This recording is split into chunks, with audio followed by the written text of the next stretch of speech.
Šnekasi amerikietė, Anglija ir Rusija. Anglija sako, žinot, aš savo vyrų pasakiau, jeigu tu nenupirksi man mikrobangės, tai buvo viskas. Daugiau nebegaminsiu valgyti. Sako, vyrų tik pasakė. Sako, vieną dieną nematau, antrą dieną nematau, trečią dieną žiūriu, mikrobangės stovi ant virtuvėje, stalo.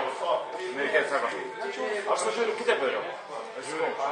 Jeigu nenupirksiu naujos skalbimo mašinos, viskas, nebeskalbsiu rūbų daugiau. Galės paskalbti konis, pliusius, ką nori. Žiūriu, vyro, vieną dieną nematau, antrą dieną nematau, trečią dieną žiūriu, skalbimo mašiną yra. Rusija sako, aš savo vyrą irgi taip pat pasakiau. Jeigu nebus naujos šitos viryklės, nebegamins valgyti. Sako, vieną dieną nematau, antrą dieną nematau, trečią dieną vos vieną akim pradėjau būti.